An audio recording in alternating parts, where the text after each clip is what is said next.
پادری نے کہا ٹھیک ہے۔ اب پادری کے پاس، پوپ کے پاس یہ پاور آ گئی کہ وہ لوگوں کو اپنی من پسند کی باتیں اس کتاب میں سے نکال کے بتاتا اور اپنے من پسند کے قوانین اس پہ لگاتا، یعنی کہ پوری حقیقت اس کتاب سے نہیں بتاتا، آدھی بائبل کی آدھی آیت بتا دی، آدھی آیت چھپا لی، آدھی بات بتا دی، آدھی چیز چھپا لی۔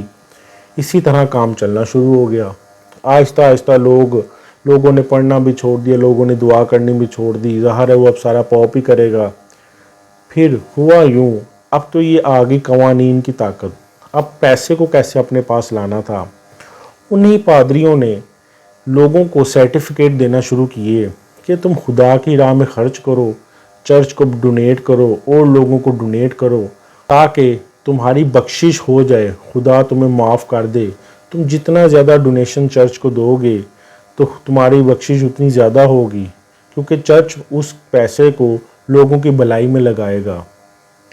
یہ بات آ گئی، حالانکہ چرچ اس پیسے کو اپنی طاقت کو بڑھانے کے لیے اور معاشرے میں سازش کرنے کے لیے یوز کرتا تھا تاکہ لوگ ہمارے غلام بنے رہیں۔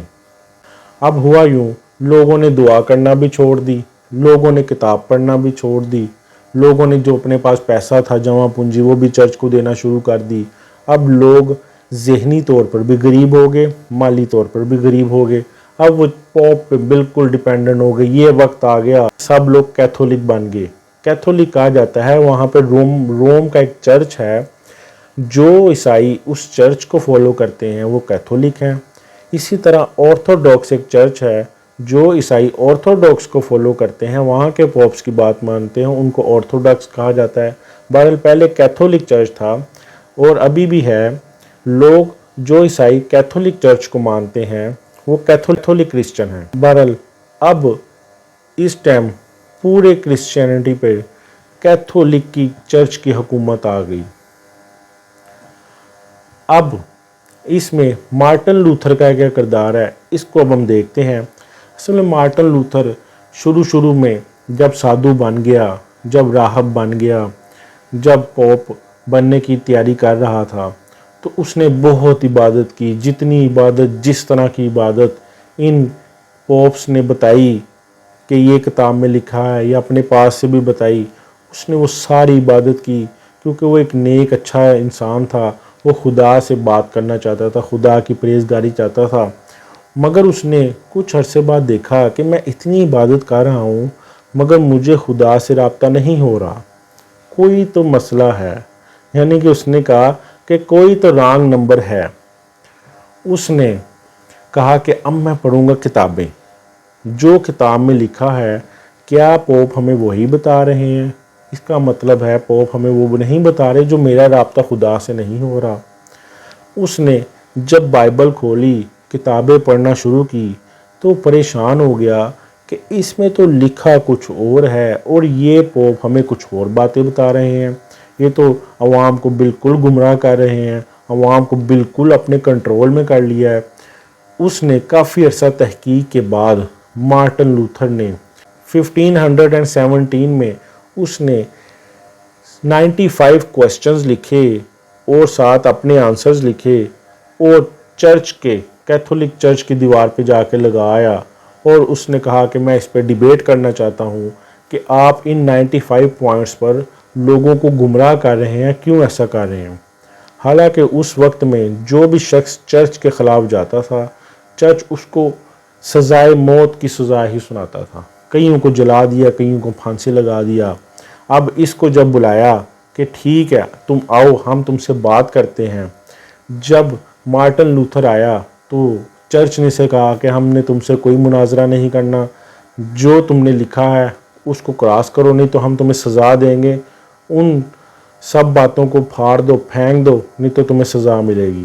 بہرحال مارٹن لوتھر تو وہاں سے کسی طرح بچ کے نکل آیا، اس نے اس کی چرچ کی کوئی باتیں نہیں مانی اور روح پوش ہو گیا۔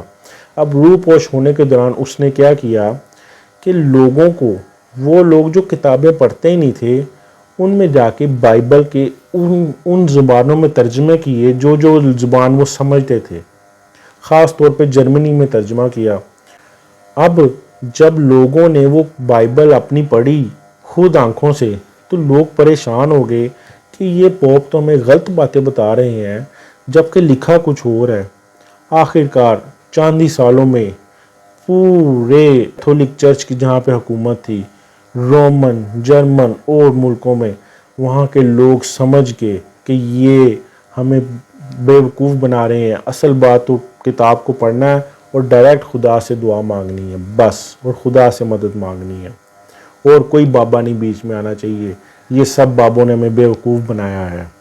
اب جب لوگ سمجھ گئے، لوگوں نے ان کے خلاف بغاوت کی، اور مستقبل میں کہا جاتا ہے کہ تب مذہب کو لے کے بہت زیادہ جنگیں ہوئیں عیسائیوں میں، کیونکہ پوپس غلط باتیں بتاتے تھے، اصل عیسائیوں کو صحیح بات سمجھ میں آ گئی تھی۔ اب آ جائیں انجینئر محمد علی مرزا پہ، جو کہ میں نے آپ کے ویڈیو میں شروع میں کہا کہ میں اس کی بات کی حمایت کرتا ہوں۔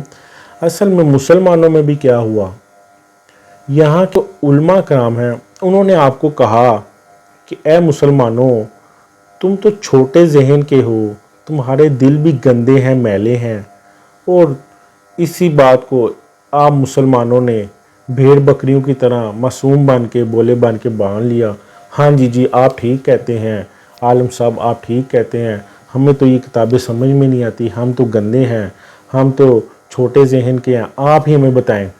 یعنی کہ مسلمان عالموں نے آپ کو کتاب پڑھنے سے بھی روک دیا کہ تم کو سمجھ ہی نہیں آنی، ٹھیک ہے۔ اب جو مسلمانوں میں پیر و فقیر ہیں، جو بابے ہیں، جن کی یہ انجینئر محمد علی مرزا ٹھوکتا ہے، انہوں نے کہا کہ تم تو دعا بھی نہیں کر سکتے، تمہاری دعا قبول ہی نہیں ہونی، خدا تم سے بات ہی نہیں کرنا چاہتا، خدا تمہیں سننا ہی نہیں چاہتا، کیونکہ تم غلیظ ہو، تم گندے ہو۔ لوگوں نے کہا بھیڑ بکریوں کی طرح معصوم، ہاں جی آپ ٹھیک کہتے ہیں، خدا ہم سے کیوں بات کرے گا، خدا ہماری کیوں بات مانے گا، ہم تو گندے ہیں، ہم تو غلیظ ہیں۔ اب ان بابوں نے دعا کرنا بھی رد کر دیا کہ تم دعا نہیں کر سکتے، اور جو عالم ہے انہوں نے کہا تم یہ کتابیں نہیں پڑھ سکتے، تمہیں سمجھ نہیں آئے گی، تم گمراہ ہو جاؤ گے۔ بہرحال یہ دونوں چیزیں بھی مسلمانوں سے چھین لی کہ نہ کتاب پڑھتے ہیں مسلمان، نہ اب دعا کرتے ہیں، خود دعا کے لیے پیروں فقیروں کے پاس چلے جاتے ہیں، کتاب سمجھنے کے لیے، کتاب پڑھنے کے لیے علماء کرام کے پاس چلے جاتے ہیں، خود نہیں پڑھتے کیونکہ خود ان کو ذہنوں میں ڈال دیے کہ تم گمراہ ہو جاؤ گے۔ یہی بات انجینئر محمد علی مرزا آپ کو سمجھاتا ہے۔ لوگوں، میں اس کی حمایت کرتا ہوں کہ وہ آپ کو کہتا ہے کہ خدا نے سب انسانوں کو برابر پیدا کیا ہے، کوئی کسی کا غلام نہیں، کوئی چھوٹا بڑا نہیں ہے۔ تم اپنی عقل استعمال کرو، دو آنکھیں استعمال کرو، تم خود قرآن کو پڑھو، تم خود حدیث کی کتابیں پڑھو۔ ان لوگوں کے سروں پہ کوئی سنگ نہیں نکلے کہ جو تمہیں سمجھ نہیں آنا، خود پڑھو، خود فیصلہ کرو۔ اور جو میں کوئی بھی مسئلہ آتا ہے، شرعی مسئلہ آتا ہے، یہ کتابیں لائبریریوں میں موجود ہیں، جا کے آپ خرید سکتے ہیں، مسجدوں میں پڑھی ہیں۔ آپ مسجد میں جائیں، مسجد میں آپ مولوی صاحب سے پوچھنے کی بجائے آپ کہیں مولوی صاحب مجھے وہ کتاب دیں، آپ وہ کتاب پکڑیں، خود ہی مسئلہ کھولیں، مسئلہ پڑھیں، بند کریں، گھر آئیں، مسئلے کا حل مل گیا۔ اب جب آپ نے مولوی صاحب سے پوچھنا ہے تو مولوی صاحب نے ظاہر ہے کہ اس میں کچھ مرچ مسالہ لگانا ہے، کچھ اپنے فقہ کی باتیں ڈالنی ہیں، کچھ اپنے بابوں کی باتیں ڈالنی ہیں، اور آپ کو اس نے گمراہ کر دینا ہے، اس نے کہنا ہے کہ یہ آپ نے تو غلط پڑھا ہے۔ سیدھی سیدھی صاف صاف باتیں لکھی ہیں۔ خدا کو نہیں پتا تھا کہ ان لوگوں کو میں نے سمجھانا ہے، میں اتنی مشکل باتیں نہ لکھوں، خدا نے تم لوگوں کے مطابق ہی باتیں لکھی ہیں، اور قرآن میں خدا نے کہا ہے کہ میں اتنا بوجھ تم برداشت کر سکتے میں اتنا ہی بوجھ ڈالتا ہوں۔ ایسا نہیں کرنا تھا انسان پہ، خدا نے اتنی مشکل کتاب نازل کر دینی تھی کہ انسان کو سمجھ ہی نہ آئے۔ خدا نے انسان کو بہت اچھے اور احسن طریقے سے قرآن پاک میں ہر بات کو، ہر چیز کو سمجھایا ہے کہ ایک نارمل انسان آرام سے کتاب پڑھے، اس کو سب سمجھ آ جائے گا، آرام سے حدیث کی کتاب پڑھے، اس کو سب سمجھ آ جائے گا۔ مگر نہیں، ان بابوں نے ہمیں لگا دیا ہے کہ تم نہ پڑھ سکتے ہو نہ دعا مانگ سکتے ہو۔